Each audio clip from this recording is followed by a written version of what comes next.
To me, To me, To me, Catan is a puzzle it's a community. and an opportunity to make friends and then immediately show them I'm better than they are. Catan is the ultimate battle of wits. It's survival of the fittest. Catan is more than just a game. Catan is a challenge. Catan is an expression of self. It's a passion. Where friends become enemies and enemies become friends.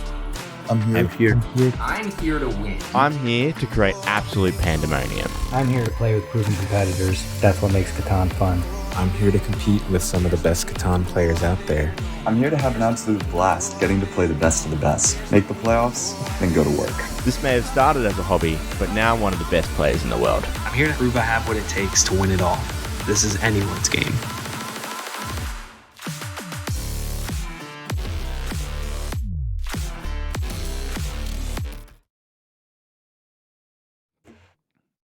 Yo, and welcome to Meet the Champs. I'm here today with the first champion of the season.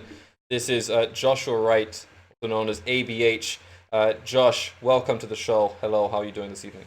Hello, and thank you. I'm doing great. I mean, I just rolled out of bed, so I'm sorry if I don't put my words together properly, but I'm good. Awesome.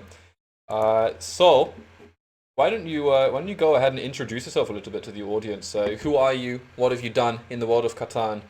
How long have you been in this game, in this world of ours? Oh, that's a good question. Well, I'm Joshua Wright, also known as ABH, and for those of you that really know me, formerly Albino Blackhawk, I got into competitive Catan around mid 2020. But I actually probably spent years playing Cities and Nights with friends and other people on Tabletop Simulator before that. And then I only really got into base Catan, when I joined in 2020. Well, and that did go well for you. Like you did end up playing in this tournament as a result of winning Division 1. Yeah. I actually, like, my first tournament, I ended up being a finalist, and this was in base, and then I just kind of got hooked. I realized that, like, there's just so much strategy I didn't even know existed, and then I just started winning everything, and then season 8, I think I finally got my Division 1 championship title, but before that, I'd managed to make it top 16 every season, and I actually completed a set in, and I only needed like one set, so I was smashing it. I was second highest win rate back then. These days I've taken a different focus with my Catan, but I really hit the scene with a bang. Yes, and that was interesting to hear. Obviously, I came into the scene. I was kind of ushered in by Dandy Drew, and he was telling me about this guy ABH, and you and him kind of came up through the champ system together. Then I met you, and I thought, oh my god, this guy is absolutely bonkers. This guy is the most dastardly mastermind of Catan that I've seen so far. And no, I mean you have a unique style when in the game as a personality. I'm excited to get into a game with you, but it would be nice to hear a little bit more from you, maybe on what makes Catan to Catan for you. I guess what would you say maybe is a defining memory within your time in the Catan space? What comes to mind for you? Oh, that's such a loaded question. But honestly, Katana's two things to me. So I'll say the more lighthearted thing first. So Catan is it's for me the most purest embodiment of capitalism in a board game. And it's the one place, like, in my life, things like, integrity are really important, honesty, and I really live those things to the letter. But Catan is the one place where I can take my moral compass, throw it in the trash can, and really have a fun time. Not that I don't have fun in the rest of my life, but it's just a nice little arena to play around in. Like any sport or game, you can kind of take whatever the usual expectations are of decency and throw them out the window. But on a more serious note, like when I got into the competitive Catan space around 2020, that was also when I got out of my domestically abusive relationship. So I was actually going through a really rough time, and Catan was kind of all I had at that time. And it was like my one kind of solid thing I could go to and just kind of escape from what I was going through at the time. And so it was actually really, really helpful in what was some really dark times for me. So it's actually always gone, like, even though my life is now honestly kind of progressing past Catan and I don't really have the time for it anymore, Catan's always going to have a really special place in my heart because it actually did a lot for me in a time that was really hard in my life. Awesome. Well, it's great to see you putting everything into this big event because yeah, like you said, this may be kind of a culmination of your time in the space. I'm really looking forward to seeing how your games go. This is You and me both, mate. I have no idea how the games are gonna go. everything to play for. This is a very interesting scenario where we have all of these champions who, at least historically, they know how to win. They've done it before. But now we're setting the bar even higher and saying now you have to beat everyone who's also done what you've done. Yeah. And take that to the next level. So you've got to really push through a very, very tight crowd. Yeah, like it's one thing to, beat all your friends and family, and it's another thing to win anything in the online space, and then to actually go up in a tournament where every single person you're playing has won the same title that you've won, Yeah. which is debatably of the consistently available titles month to month, probably one of the most elusive ones to get as a Division 1 champion title. So it's going to be a tough field and a crazy competition, and like I can't wait to see what happens, and I'm playing, so it's just like yeah. Well, I'm gonna try and load up a match. We still have some questions for you while we try and get that going. I'm so excited to actually get into a game and to go see the game through your Australian lenses, your chaotic lenses. As the word chaos may come up later. What would you say, Josh, is your favorite dev card? Not what you think is the best, but when you're pulling a dev card, what's the one that makes you go, "Oh, let's go"? What's that big dev card for you? Can I answer you with a non-answer? You could, if we'll see. Let me explain. Okay, so I actually want to say my favorite dev card is the non-block. All right. Okay, so now hear me out. Hear me out. I know it's not officially a dev card, but it acts a lot like a dev card, right? Like when redeemed, the knight is not put on you. It's like it's instantly moved, as if like it wasn't placed on you, right?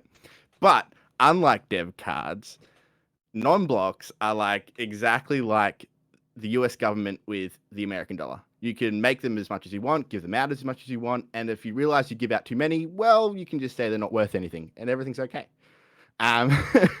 Because non-binding.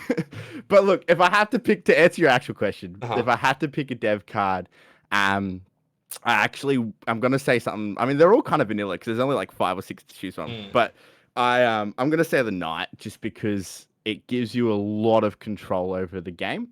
Monos are obviously really powerful, but like you just can't rely on them, and sometimes you pull them and they're just actually not that useful depending on the context. Whereas you can always find a way to use a knight, and I do like to be a bit of a bully at the Catan table, so it's always a useful tool in my asset. Yep. We have a comment in chat saying you can't extort with the VP. It's true. Good try though. This is very true. I don't think it's I impossible. think I've tried. Yeah. I'm pretty sure I've tried. I Bluff a maybe VP as a successfully pulled it mono? off. Come on.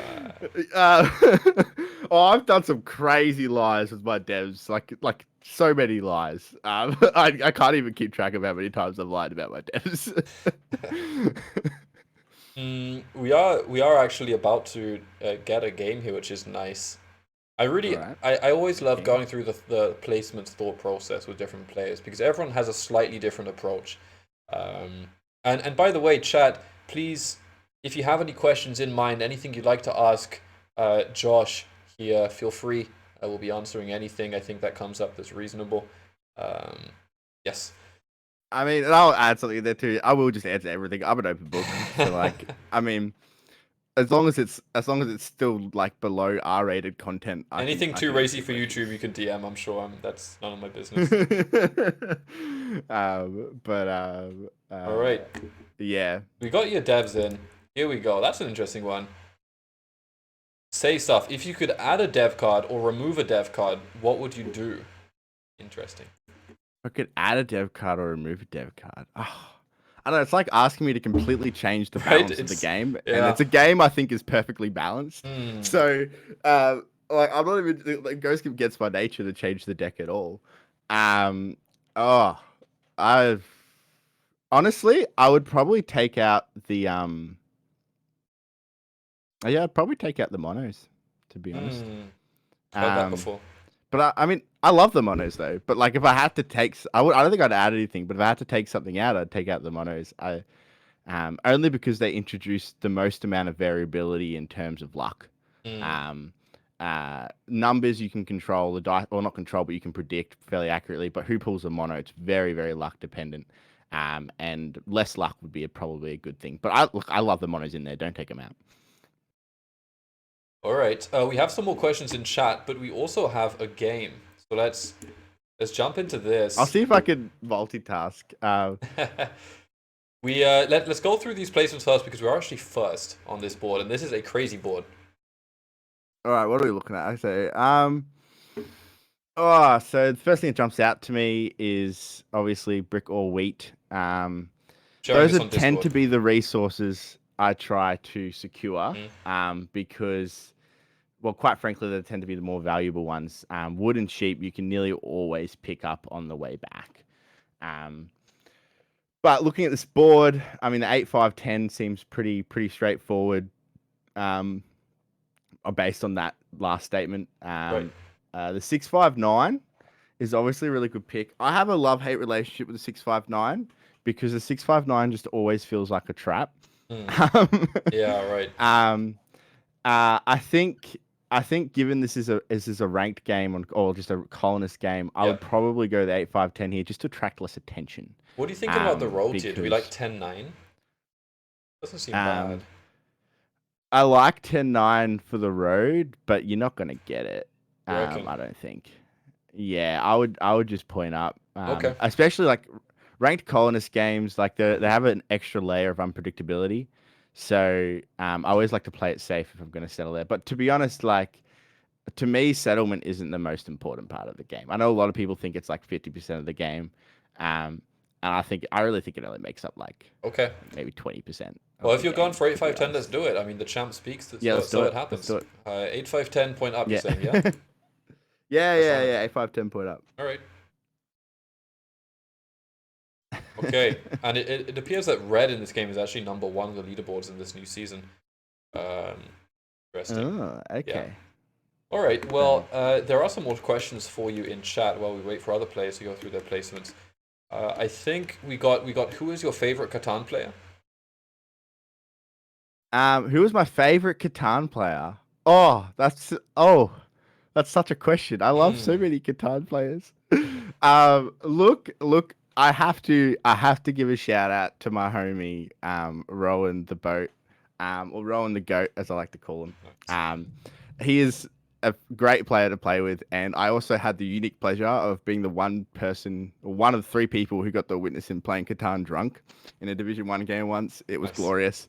And he also just recently volunteered to manage my schedule for me for this event, which I really can't say how much I appreciate that given my really busy schedule. So, definitely got to be the guy there. But I have many favorites. I love many players. Nice. Okay. All right. There's a lot of questions going by. Yeah. So I can rest. So someone asked, how did I get into CK first? Well, technically speaking, my first game was a base game, but I think my third game was a CK game, and I kind of never looked back after that. I liked the extra depth to the complexity of the rules, and given in an uneven playing field, complexity means more wins. My win rate went from 80 to 90% against my friends to 100%, and I liked that. But I eventually changed when I joined the competitive scene because I realized as a competitive format, base is just way better. And I don't want to get into a debate about it, but yeah. And I do think the game is perfectly balanced. Obviously, there are things in the game you can't control, like what dev cards you pull and what the dice roll. But if you want games that you can control that, there's this thing called chess. I don't know if you've heard of it. It's really good, and doesn't have dice. Nice. But if you like the random variance factor of a game, then I think Catan is the perfectly balanced one, especially the base variant. Hey, Josh, what did you have for breakfast? Another question. This is my breakfast. Oh, buddy. Wait, is it my camera? I can't see. It honestly, when I said I rolled out of bed earlier, I kind of lied. I mean, I was in bed, but I was up all night because I got home from work at 2 a.m. as I do, or 2:30 a.m. as I do every night. And I have a flight exam tomorrow. Okay. Which is known as the Beast because less than half the people that sit it pass it, and it's Ooh. 2.5 hours long, Thanks. and you need 70%. It's a brutal exam, Mhm. so and I haven't been studying at all for it, so I have it tomorrow, so I'm doing a bit of study for it, so I haven't Okay. actually slept. Yeah, and my breakfast is just energy drink. Nice. And coming on to the show. Good. Yes. Oh, good luck with that. Interesting that you're in flight school right now. Got a question here asking Yeah. if you have a. In fact, let me see if I have. Yeah, we want to do a little bit more discussion about the event that's coming up as well, which is of course the Champs event. I did have a couple of questions about the players that you might encounter here. Which of the players, the 20 players, the 19 outside of yourself, in this tournament, who are you most excited to be coming up against in a competitive game? Most excited because honestly, I am very keen to see what the old school Catan players is how I'm going to refer to them. See what they got. I think there's enough old school Catan players in the tournament that there might be a bit of a new school versus old school Catan thing that kind of presents itself in the tournament, and I'm just really keen because like some of these players they predate like my existence. They're almost Catan royalty in that sense. So I'm keen to actually play them and see what they got. And locally exploit the fact that they don't like new Catan tactics. Go for it. Yeah. You do you. All right, and who do you think is the scariest opponent? Who's the player that's got the most spice behind them in this event, apart from yourself, of course? Well, look, I can't say I'm scared of any of my opponents, but there is definitely one that I know always have and always will frustrate me to meet at the Catan table. And that is yours truly, Danny Drew. And basically, look, I could say a lot of things about Danny Drew and his competency as a player, but to put it simply, I feel like we're cut from the same cloth as players. Like we both think very similarly, and we've both been tracking each other's strategies throughout our tournament careers because we came up in champs together. So really, like whenever I play against him, it's just like playing against myself, and that is really annoying. And he's been practicing a lot. I haven't been. So these days it's more like coming up against a better version of myself. So, so I will have a amazing time playing with Danny Drew in my matchup this season. But it will probably be my most frustrating game. I'm going to put real money on that. All right. Yeah. Well, we have a little bit of a conundrum here. Time to place again. Boards placed out. And it's looking a little funky. What are you thinking? Funky is a very good word to describe it. Let me think for a second. I mean, there's an opportunity to claim a lot of real estate, but you'll do that without wood or sheep, and that's just a slow game. I mean, 10, 11, 3 onto 6, 11, 3 could happen. I'm tempted to do something like 6-2 to 6-9 and try and plow orange. They didn't start with brick, so if you get it's a huge gamble. But there's not really anything great here. Yeah, Red's got the brick board. I feel like denying the 6-3-11 from Red's not bad. Just sucks with the sheep a little bit. We probably have to do some trades. It's just really slow because like you might not even get a 3-1 port, and like your sheep, like even if you got the sheep, well, that's useless. So like unless you get a double back to the 9-10, I think you're just stuck in a rock between a hard place. I mean, seeing if we can get a trade maybe to. Well, so what I would do actually, I think this is what we're going to go with. I'm going to say 6-2 to 5-5-2, and my thought process here is, Orange is going to go to the 9-10 first. So you save 2 roads, and then you plow onto the 6-9 when he least expects it. But if you point to the 6-9, he's gonna secure it. Okay, let me place the road down. But what about if you force him to choose one by pointing 6-9 and then plowing 10-9? Well, that works too. I don't do as well thinking while I'm trying to. I can't think as well when I'm trying to talk about what I'm thinking. So, Yeah. Yeah. I mean, that's actually a very viable play. I've done that before. Yeah. I mean, the risk is though. Oh, 3 seconds. He might be able to secure both if you're unlucky. No. We had 3 seconds, AVH. There was no time. Just do it. Do it. Send it. Okay. When in doubt, send it. All right. That is the Joshua Wright policy. When in doubt, just commit. Okay. See if we can get some kind of trade here. Maybe Red can help. Yeah. I feel like Red needs wheat here. I don't know how interesting they actually don't want to do it. I mean, to be honest, I'm really rusty with my ranked play. It plays very differently to the games I'm currently used to playing. Like my only experience at the moment recently is CPL and CPI. Right. And in games and tournaments like those, you could settle on 2 tiles and still make it to 8-9 points with trades. So like it's kind of it's a bit how you going with my strategy on ranked games at the moment. I did play a few ranked games recently, and I think I won like half of them, but that feels bad for ranked. I don't know. Okay. Yeah, obviously we're going for one of the plows, and if you get both of them, that'd be insane. But I don't think you will. Yeah, Blue was saying we're trying to plow the 10-9 here, which is obviously not happening. Yeah, I mean, if you got the chance to.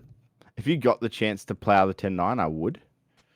Over the 6-9, obviously, I think that's. They actually trade it. Expansion. They actually trade it to Orange, which is interesting for the Core 96, and he goes for it too. Yeah, Okay. that's unfortunate. I think that was a bit of a blunder by, and this is what I mean about ranked games. You just don't know. I think it was a bit of a blunder by Red because I think Orange getting the 9-10 and 6-9 should not be what Red wants. So they might be at the top of the leaderboards at the moment, but let's see how long that lasts. Yeah, it's interesting. I feel like 8-5-10, the outs, the spot is nice, but the outs are probably not that good. Like maybe 6-5-9 has the better outs, but less mounting power. Yeah, look, I can concede that I'm already the best pick there. But I don't know. I just think it's like I said, it's hard to gauge these ranked games. Like I've had games in ranked where I've showed up and said nothing, and the table has just been like, "Hey, do you want a free win?" I'm like, "Sure." And then I've had games where I've showed up, had a rough start, and it's just gotten rougher. What are we dropping here, by the way? Yeah. I don't think we should race for this. I don't want to race Sheepport, of course, but no. I think you just. We have 3-1. 3-1. Oh, 3-1. Yeah, pop a dev card. Always pop a dev card here. All right. Because you want to try and save the road for the plow on the 10-9 now that we've lost the 6-9. So just passing here. And yeah, pop and pass. All right. Yeah. Game. Yikes. I mean, the early game is all about what settlement spots you can claim. So you work on claiming settlement spots. And if you have a full hand, buy devs. That's generally what I do. You generally don't want to city up, especially in these ranked games, because the moment you pop a city, you could literally be in last place, and if you're the only one with the city, you'll get blocked. So, but I don't think the sheep. Do we do this? I think it settles Orange 6-9. No, because we're literally racing Orange right now for the 9-10. He doesn't know it, but we are. Yeah, quad 6 is. Well, maybe he thinks we are, but. Mm. I hate red this red setup. giving. Yeah, it's getting worse. Well, I mean, red giving orange to plow is kind of insane. Unfortunate, yeah. Like you don't want the guy with the 659 getting two really strong production expansion spots, but I mean 6-9 and that's 10-9 ranked are for really you. good. Okay, 7 comes through. But yeah, Block here. I mean that's why I liked the down to the 5-2 because then we guarantee that we probably get one of the spots. Like right now we're in jeopardy of losing both. But yeah, and then if we do lose both the spots, you have a solid expansion to the 5-2. Yeah. So like I think it was just more options. Now we're getting robbed. That's just brutal. Yeah, they were asking for the non-block, but I didn't really want to say anything because kind of bad. So No, you did the right thing. The general policy in ranked colonist games is when in doubt, say nothing. I mean, do we ever take a 2-for-1 even after the steal? I don't know if it's worth it. It's something. I mean, it's blue you're trading it with, Yeah, but it works so good for them. nah, it's not actionable for us. There's no no. That's a bad trade because I mean, yeah, it's two cards, but two cards that can just get stolen while we're giving that person a road that they can't build. That's bad trading. That's bad trading logic there to take that 2-1. Yeah. Oh man. I do actually think like most of the game is in what you do after the settlements. But I mean, I'm also coming from a I mostly play with other pros perspective. Okay, days. so we're back to one rolled. This is not ideal. This is not ideal. Still no point dropping a road, I don't think. No. But the reality is Orange is probably about to secure the 9-10 unless they're 7 out. 7? They do actually 7 out. Oh, okay. Okay. Wow, they go for the steal again. And they we get robbed. Yeah, well, they knew that was the brick, and they get the roll settle. Now we've lost both. Now we've lost both spots, and see that's why I think down to the 5-2, was the play there, because then you don't Orange never thinks you're in a race, so you don't get robbed, you don't get plowed, and you probably get the 6-9, which is what I wanted. I wanted the 6-9 and the 6-2. But I will never apologize for making a risky play. Those are the fun ones, and sometimes they pay off big. Yeah, I think with 6-9 it could have been kind of interesting. I still question. The roll is the biggest one for me. I feel like that 10-9 roll kind of matters on this board. I'm really trying to. Yeah, maybe it was too conservative. I don't really see if someone's going to start with this. I guess if the starting roll happens, it's frustrating because you can't. I mean, I guess I'm just traumatized. I played a series of ranks games recently, and the amount of times I did something like point towards the 9-10, and then someone just settles on the 9-10, like that happened many times. Yeah. So yeah, even chat was saying that maybe we should have taken the 9-10. Yeah. Okay. Yeah. All right. I guess we're just gonna pass, huh? I mean, Orange is in a really strong position now, but there's not really a whole lot we can do about Does it. wood for sheep ever happen with red? I mean, that's what I'm thinking. Maybe. If they're out there. But I'm not even sure if popping dev cards right now is even the right move. Like at this point, we kind of need to catch up. Saving for a city is kind of something. Go for the 8-5-10 city then, I guess. Oof. Yeah, well, it's really all we've got left now. The 5-2 is going to take us 2 roads. We've lost our 6-9 and 9-10, so we're in bad shape. Yes, definitely. Sometimes when I'm in this bad of a shape, I just start popping devs to do a Rayman. Get some random. Big Dump says if we get 7 points, you'll sub. Okay. That's a 10. That's big. I think I've set you up for a failure, Dav, because this isn't looking good for us. Ooh. Orange is holding a number of ore and wood. Okay. Ish. We feel stinky.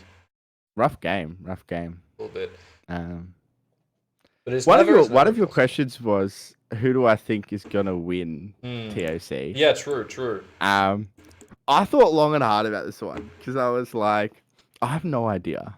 Like really, like every time, like I have ideas in my head of who I think should win based on perceived skill and competency. But if Catan's taught us anything, who should win and who does win are not always the same thing. Mm. And there is something to consider too, which is really important, which is people's player like win rates in preliminary or like round-based games versus their playoff success rate. One thing I harp on a lot about to people I talk strategy with is the importance that you take your strategy for your prelim games and then you throw it out the window and then you play your playoffs. Because if you play your playoffs the way you play your prelim and your round games, you will not win titles. So there's that aspect of it. Like you could have a player with really good win rates, and there's players out there like that who don't ever win the final title. And that comes down to the fact that, generally those players are trying to play their playoff games like they do their regular games. And you can't, in regular games, you can rely on statistical probabilities. So in the long term, like poker, in the long term, you'll win. Right.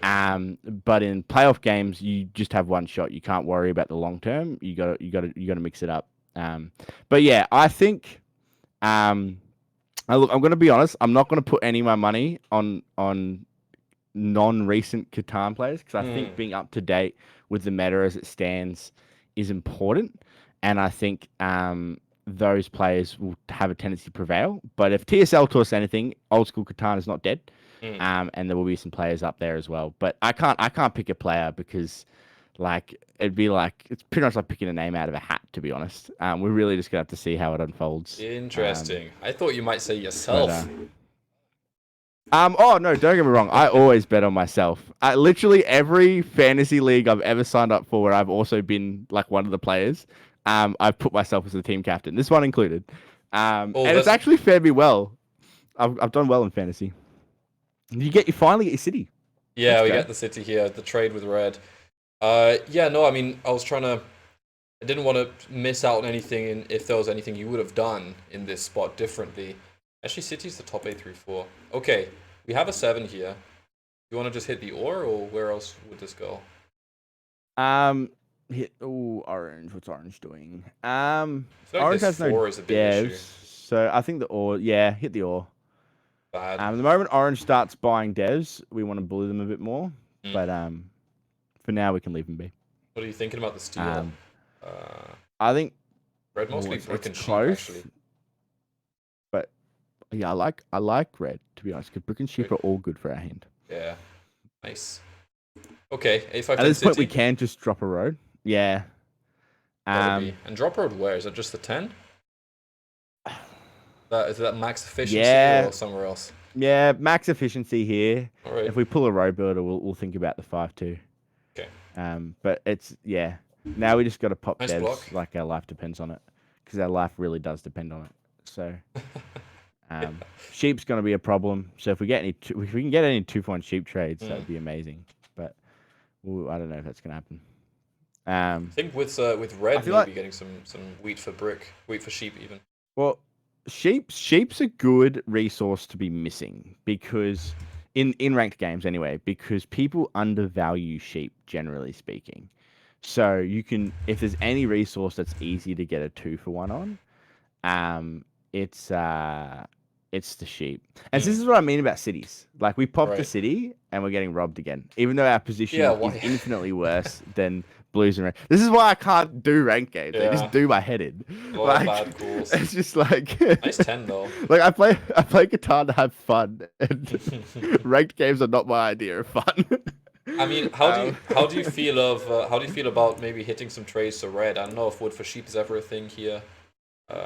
I think if you can get wood for sheep, 100%. But that kind of went down with the 8 brick block because they don't have brick to use now. Right. Okay. Yeah. Just in ranked games, I generally, I mean, you can try. No, there's nothing else you can really trade. Giving the ore seems kind of bad. Nah, I wouldn't. Generally, what I try to do in ranked games is wait for the trades to come to me, because then you can usually get 2-for-1s. Okay. Whereas if you ask for the trade, they want something. Yeah. So, I mean, if you're paying attention to their cards and what they want, sometimes you can get a 2-for-1 on your turn. Let's see if we can get a wheat trade. sheep here. Would you take this? The 1-for-2? Yeah, wheat sheep works. Because even if we roll another 5, we can 3-to-1 the wheat if we need to. But okay. Ah, Yeah, we got to be careful what we trade orange though, because they are going to be our OWS competitor, and they have insane production. they're gonna get quad 6s as well. The 9s are bad, 6s Yeah, will like be the bad, fact that they're 10s, not getting robbed is kind of insane. a little bit crazy. Um, Okay, yeah. 5s are rolling, no 2s. 10 would be okay. That's 2 why would you be shouldn't have great. listened to me for this game. 'Cause I don't play these scrubby. I mean, I played a few the other day, but I don't usually play these ranked games. Well, we're looking forward to seeing you in the actual tournament in your home climate. I'm looking forward to playing. Yeah. I don't know if you remember the soundbite from the intro video, but I'm here to create absolute pandemonium. So Yeah, I wanted to ask you about yeah. your game after this one. Yeah. Yeah, we See can what talk more message about you that. can pass on. I'll see if there's any questions I missed in the chat. How do you decompress after a tough game? That's a good question. Would you take this trade? 2 weeks for a wood sheep, by the way? Who is it with? It's red. It's a city, I think. No. Yeah, it's a city. And we can't really use the wood. We may as well 3-1 the wheat for a Yeah, sheep. true. We can already. If it was 2 sheep for 2 wheat, then we'd be talking, but it's definitely not that. Actually, counter with the sheep, add the sheep. See if you can get the sheep. Or 2 wood and a sheep, you meant? I meant 2 wood and a sheep, but it's all good. Time passed. Try the 1-for-1 here. Try it. What do you think? Yeah, try the 1-for-1. Okay. Yeah, well, it's not their turn because they can 7 out. So yeah, if they take the 1-for-1, that's just good value for us. And if not, we're just 3-for-1. We're not giving them 2 cards, and yeah. Red's thanking. I don't know. Sometimes I swear these guys just try to run your turn timer down. Yeah, it does feel that way. Because like they'll just sit there and they won't respond. Like if you let your timer go down to 1, they won't respond even at 1. Like they'll just. He's offering 2 wheat for 2 sheep and a wood. Okay, that's a deal we take. That's a deal we take. I mean, it gave them insurance, but like we need the sheep, man. But we're popping, huh? Yeah, we're popping. Uno, roll builder. Probably gonna pop again. Oh, yeah, we're definitely gonna pop again. Okay, that's actually pretty good for us. But the 4 for red after the double wheat trade is so spooky. Oh, the 7. But then he 7'd out, and that's why we trade red in that spot because there's I think it's about a 30% chance they 7 out after we give them insurance, or maybe 30% chance. So that's pretty good odds. Sheep offering a non-block to red. That's crazy. Really? I mean, it's actually pretty even at the moment. I mean, Blue last, with the wood but port can get pretty nuts. yeah, blue's in a really good spot. Red's in a really good spot. Orange is in a really good spot, but we're probably going to get robbed because that's how Catan works. Yeah, somehow there's been this was a bot block actually. Yeah, red held a full city in hand here. Oh, dude. There it is. Red has a straight up city in hand. Yeah, so bad. Wheat for an ore with the wheat block doesn't seem that good. I don't know. Would you ever counter this? Our wheat's blocked, so yeah. Notice the point. What are they getting out of this? Ball's been rolling. I think probably a city. Nice 8. Well, actually, them building a city then rather than buying a dev was actually probably better for us. So if we could have got 2 ore for it, or like an ore sheep or something. All right, we're gonna play the night out here. I'm assuming. Yes. Where do you want to drop this? Getting a little bit messy. We want a sheep. I think the best odds of a sheep are possibly from. It's red. Blue's hand.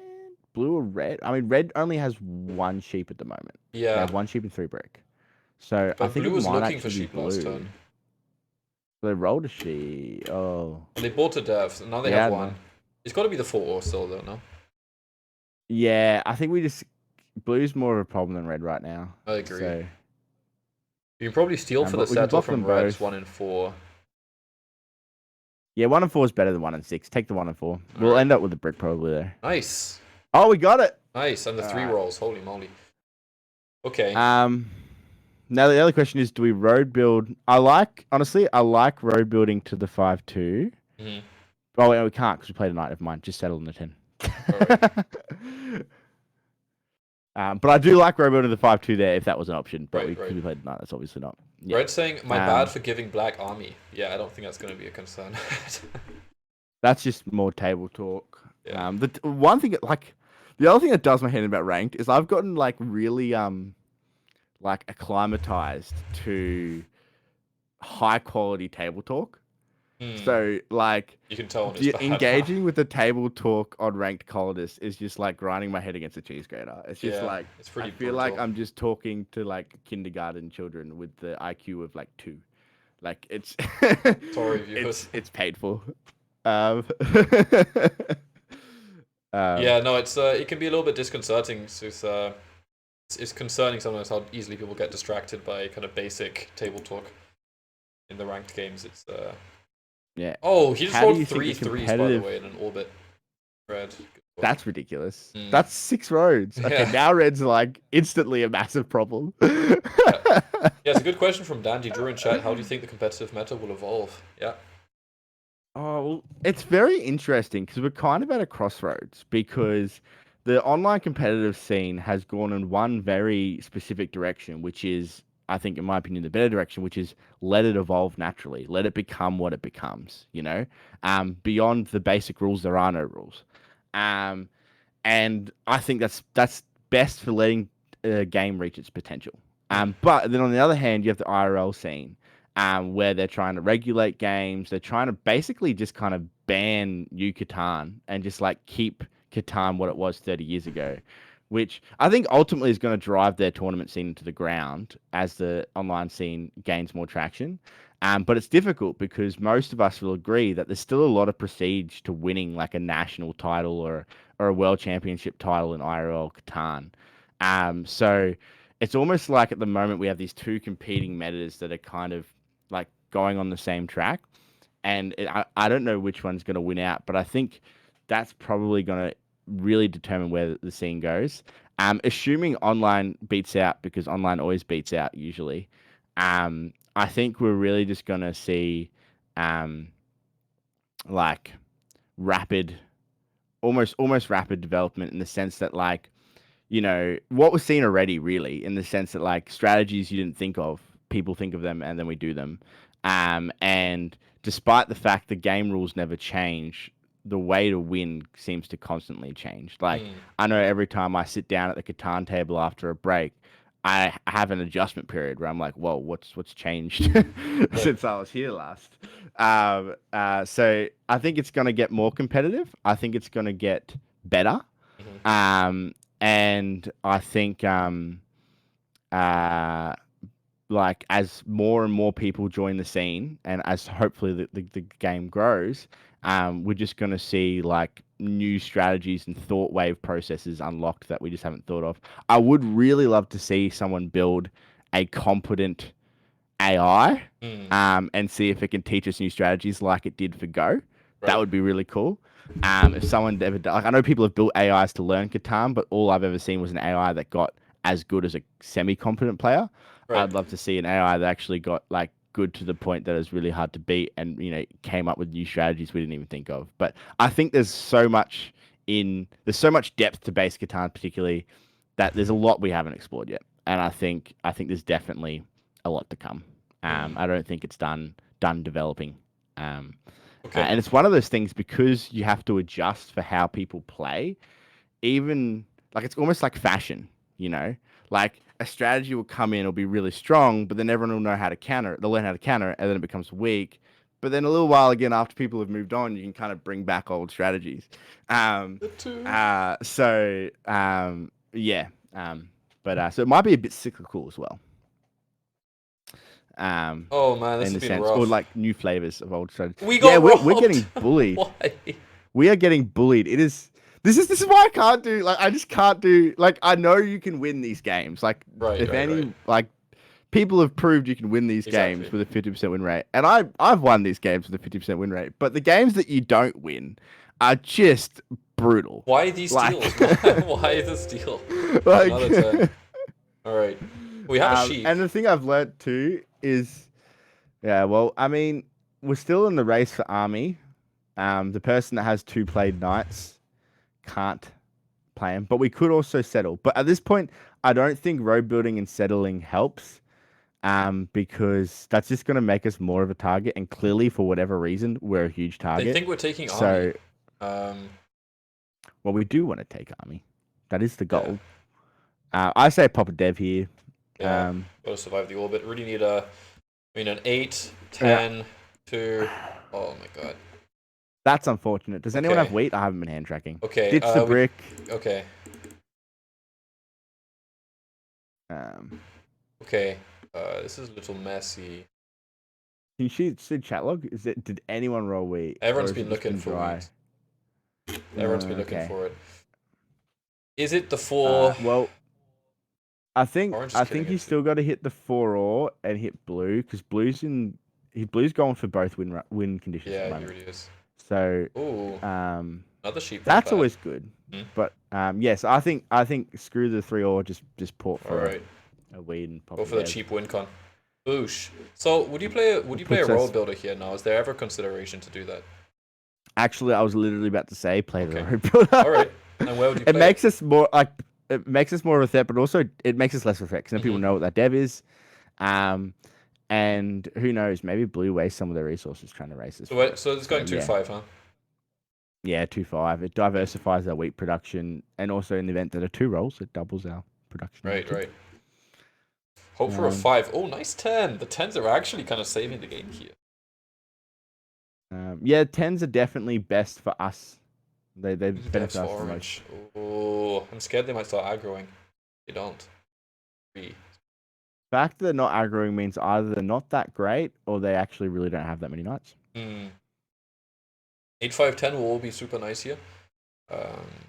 At this point, red is probably built to 10. So while we can't ignore them because their production is insane and they have a brick port, they're possibly not threat number 1. I don't know though. A 1-3 and they can take road. Yeah, that's the most scary thing. Is I feel like otherwise they are just pure build to 10 and they don't have the army play really. Yeah, it's messy. Yeah, you know what you got? It's like pops for 9. Road win cons are just annoying in ranked because you can't do what you do in the pro games where you balance it out by giving you can't coordinate. You can't expect that blue will know they have to extend road and we'll do it. I won a few ranked games that way where people just didn't extend their road and then I was like, I can win with road. Cool. All for brick here. Funny, this would actually give us the pop, but it gives them an ore. How to feel about that? I don't think with their current position and the fact that road isn't secured, I don't think any trade here makes sense. I agree. And we definitely don't want to give them a dev. Like all devs are bad. Even a knight would be bad. Orange saying a knight would be the least worst dev. This is funny. Some funny questions. So Julio asked, if you can have a Catan resource IRL, which one would you take and what would you do with it? I mean, technically, I have some of the Catan resources. I mean, hold on. I also need to deal with this turn. We have an important turn here. We could try and aggro for the dev or steal for the devil trade. Aggro for the dev. We don't currently need to aggro for the dev. We don't. Because we aren't behind him. Oh no, because if he buys a knight. I mean, all for brick is still the only thing I can think of. Would have been the trade. Aggro. Where do we block if we aggro though? That's the thing. Well, the 8 sheep. Is that the best block? Or the 3 brick. Maybe the 3 brick. 3 brick. Alright, send it. Just aggro. Hit orange.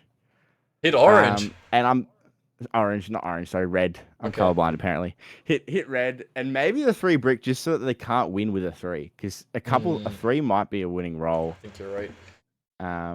Yeah, the problem is obviously blue can pop. Blue can pop to take army. But if we pop this turn and it's a knight, we will get army. Yeah. Yeah. But obviously that's a risk we have to take. I would probably hit red here. All right. Because we're fighting blue for army. So theoretically, that's unfortunate. Theoretically, blue's neutralized by the fact that we're fighting them for army. Okay, this is bad though. This Nothing. Is really bad. This is worst case scenario. We're holding on 7. Oh my god, no time. It does not get worse than this. Oh, the 5 cards on 9 roll. Oh lord. Yeah, Essie. things aren't looking great for us. We No. probably won't make it to 7 points. Someone said they would sub for 7 though. We're almost there. So yeah, if I could have one Catan resource I'd take. Honestly, that's a tough question because right now I live out of a suitcase, and I don't think there's any of the resources which would work in a suitcase. I guess I could have like a pet rock. And I mean, they're weight limits. I'm always at my weight limit with bloody suitcases because I live out of a suitcase. So I'm not even a rock. But you know what I do take with me? My hot tub Catan set. Nice. I take that with me. Yes. Please roll 5. Ooh. Yeah. Custom made. Nice. Oh, blue just popped. But look, if I have to choose a resource, obviously sheep. Those of you that were in that game we played where with Lambie the sheep, it's a whole meme and it's an in joke, and I love sheep. I do love a good sheep port too, so I'd probably take a sheep. Sheep port's fun. Dandy actually asked, but besides always sheep, what 3 resource setup would you prefer the most? And oh my god, we 7 out again. Brutal. Oh man. There is logic to keeping a brick here, but if we keep an Right. we can 3 to 1. I think we actually need to ditch a sheep. Is that crazy? No, it's not crazy. Oh! Oh! That was terrible. That was not what we do.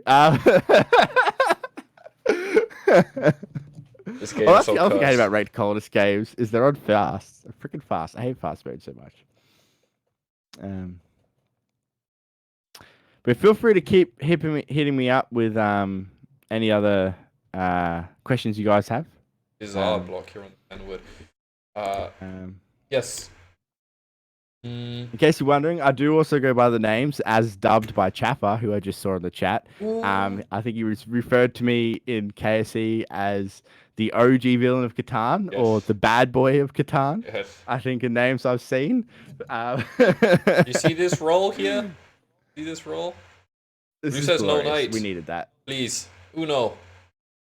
The second? Do we? Or the settle?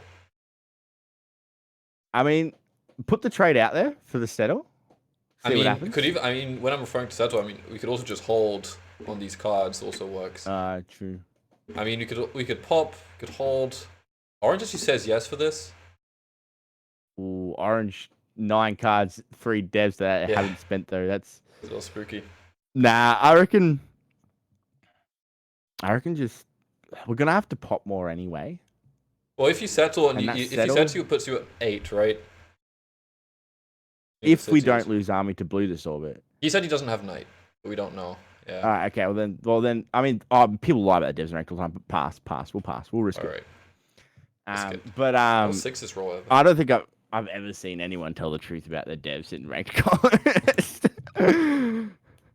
I saw someone say that they didn't have like a VP, and I was sitting there with the only mono left in the game, and they had sat on that dev for pretty much the whole game, and I'm just like, mate, like, if you're gonna lie, like, at least lie about something not so obvious. Like, You gotta hit Orange on 4 devs here. It doesn't matter what devs he has now. It's so spooky. That's a good question, Hubsy. So when did I realize I wanted to be a pilot? So part of me has always wanted to fly. When people ask what I do, I say I'm a collector of experiences.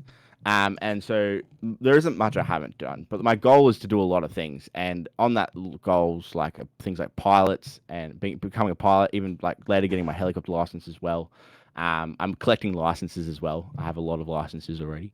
Scuba diving, getting skydiving, a few other things. But for me, it was about, so last year I had a bad time last few years. I mean, many people did. And I wanted to really figure out what I actually wanted to do. Like, what was my career goal in life, or at least for the next 15 years. And so I spent last year thinking about it. I went and worked on out in the country for a bit to clear my head. I was doing like 72-hour weeks on some cotton farm. And I eventually settled on flight, not because, I mean, I do want to fly, but I decided to set an ambitious goal for myself. And my now newly defined career goal is to get to Mars. All right. So I Can want you to help become an us astronaut. get to this next block also real quick before you continue speaking? We gotta. All right, block. It's gotta be orange block. now, You right? gotta block blue. You Wait, reckon? orange. Blue, Oh shit, no yeah, orange. The light. 4 deck Yeah. cards. No, orange. Yeah, nah. Get him. Not cheap. Get him. Ah. Um.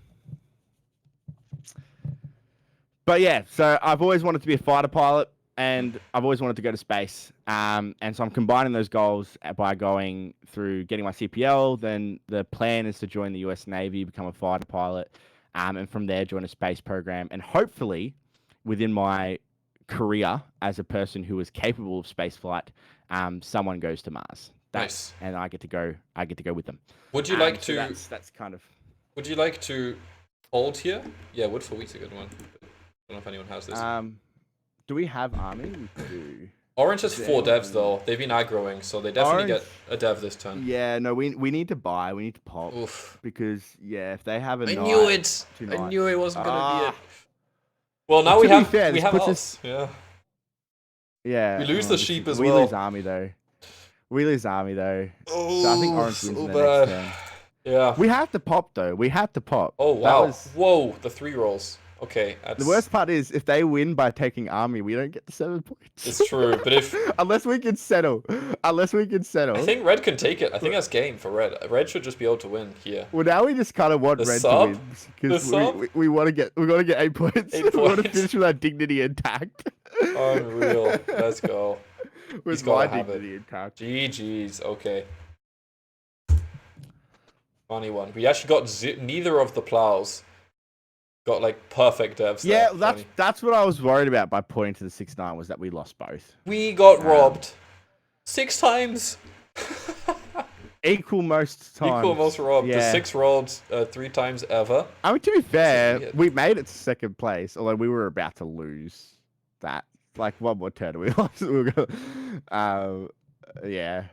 Tens I were think good. 5s were There's good. many things we could have done better in that game, but I can't multitask, man. Well, I can, but not in this context. This was super random, this game. But I can multitask when I'm flying a plane, but not when not when I'm trying to play Catan and answer your questions. Fair enough.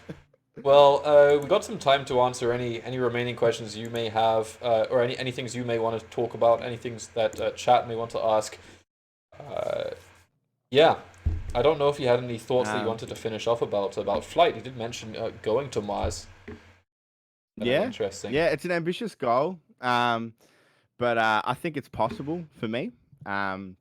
I've got a lot of relevant experience under my belt already, both in leadership capacities, but also computer science, engineering. You know, I spent time on a very advanced national robotics team, and now I'm getting my pilot experience. So I'm basically building like what will hopefully be the perfect resume to go to space. But yeah, that's a 15-year goal though.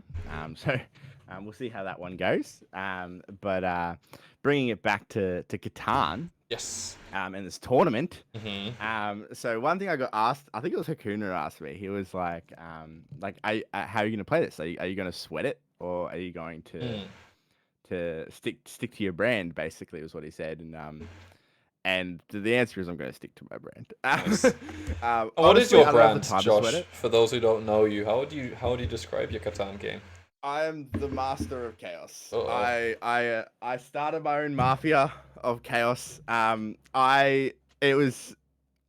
It's an interesting story, my chaos meta, because it was probably incepted about just after TSL actually. And there was actually a defining moment where I kind of was just like, what's going on with Catan? We need to change this. And that was when, I don't remember who it was, but someone had the win in hand. And they chose not to win in this TSL game, Right. because Ion. the way they would win was to take road, and they'd promised to someone not to take road. And I looked at the Catan scene and I realized that people and their principles were getting in the way of good Catan play. And the only people, myself included, who I'd really seen kind of go for a more chaotic route, you know, lying, stealing, were people that were playing more emotionally. And so we'd kind of seen a negative side of it in the scene, in the sense that it was like games like that were leaving bitter taste in people's mouth. And so I kind of sat there and I was like, Well, I want to prove to people that you can be chaotic, you can break deals, you can lie, you can cheat, you can steal, and still have a fun time. And everyone can still have a fun time. Now, obviously, I'm a polarizing as a player. There are people who hate my guts, and that's just the cost of being well known, I guess. But like that was kind of like part of it, and the other part of it too was I was getting really annoyed at how people were almost trying to regulate Catan play. Some servers were worse than others for this, but like people were telling people, "Oh, you can do this, you can't do this, you can do this," and I'm like, guys, it's Catan. There's the rules of the game. There's two rules that we all agree upon, which is no blatant and intentional malicious kingmaking, and don't make it personal. Those Right. are the rules we're going. But beyond that, everything else is okay. So I wanted to basically take people's expectations of what people should do in a Catan game and shove it up there, you know what? Nice. And prove to the world that you can do whatever you want in a Catan game. You can still have fun, and also that like I intentionally went on a campaign to trash my reputation as a player who could be trusted, and people kept telling me it would affect my ability to play games and win games and get trades and get deals. And 1 year later, and I'm still getting all the deals I want. So, Nice. um, I set to prove a point that, like, at the end of the day, Catan is about supply and demand, and it doesn't matter how untrustworthy you are. If you're selling what people are buying, Right. you're always going to have customers. Deal's a deal. Yeah. Deal's a deal. That's its Yeah, own and I boundary. do think I really did have an impact on the Catan scene in that way, in the sense that I see so many more people lie now and make actually break non-binding deals, and people are okay with it now. Whereas like a year ago, it was like a matter of principle. Like I remember taking place in so many conversations where people were like, "Nah, there's no way I would ever do that. There's no way you could do that." And then they would say, "I'm never gonna trade with you," and then 2 games later, they're trading with me, and Right. and like it's just.